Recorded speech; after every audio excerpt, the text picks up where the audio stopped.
प्रियात्मन सप्रेम जयजीव आदि मुनीश्वर जोगेश्वर परम पूज्य सत्य सम्राट सदगुरुदेव सिमनी जी का वचनामृत से एक बूंद।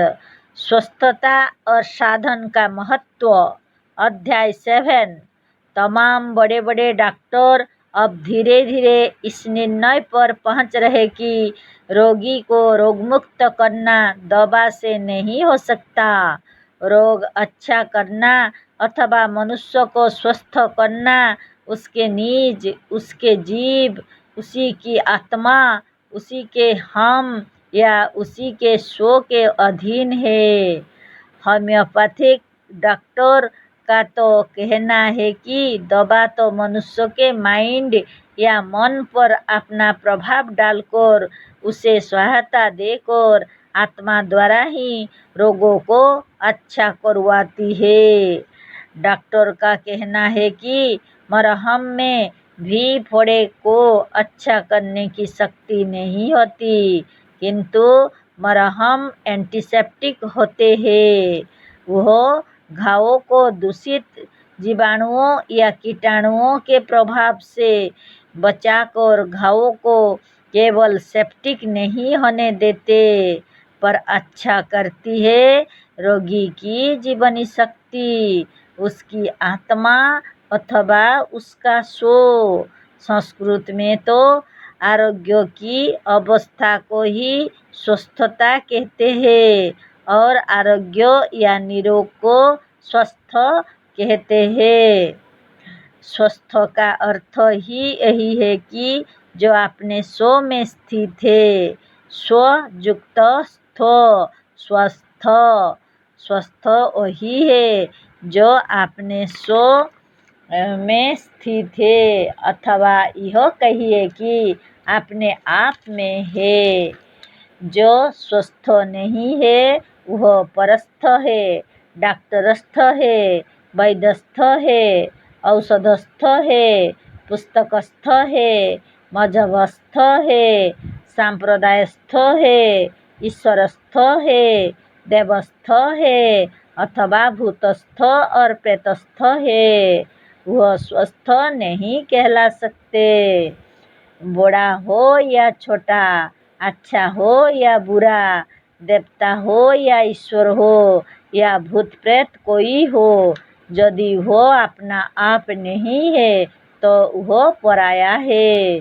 जो अपना सो नहीं है वह अपना आप नहीं है, विदेशी है, विजातीय है, या यह कहिए कि वह एक फॉरेन मैटर्स है जिसका प्रभाव मनुष्य के शरीर पर पड़कर उसके दिल, दिमाग, मन और शरीर को स्वस्थ नहीं रहने देंगे। यही कारण है कि कट्टर मजहबी पुरुष या किसी देवी देवता, भूत प्रेत, ईश्वर या देवासुर में से किसी के उपासक कुछ ना कुछ पागल अवश्य होते हैं। ऐसे लोगों के मन, बुद्धि या दिमाग का निकट से अध्ययन करें तो मालूम होगा कि उनका मस्तिष्क, दिल, दिमाग और मन साधारण मनुष्यों की अपेक्षा अधिक फिरा हुआ और असाधारण है। कभी कभी तो इन मजहबी देवताओं और मजहबी कृत्यों का अनुष्ठान और साधन करने वाले पूर्ण रूप से पागल या अनेक प्रकार से रोगी हो जाते हैं।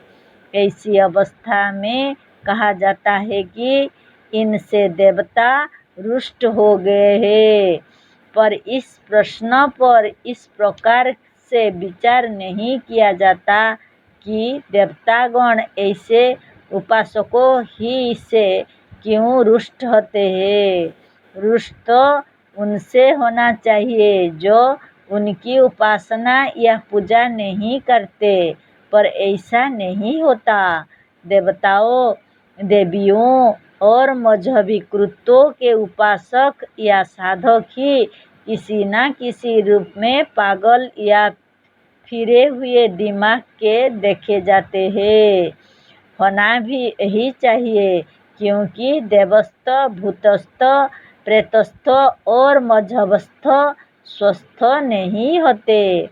इनका दिल, दिमाग, मस्तिष्क और मन अपने आप में नहीं, किंतु अपने आप को छोड़कर किसी पराये में या दूसरे में स्थिर होता है और स्वस्थ नहीं होता।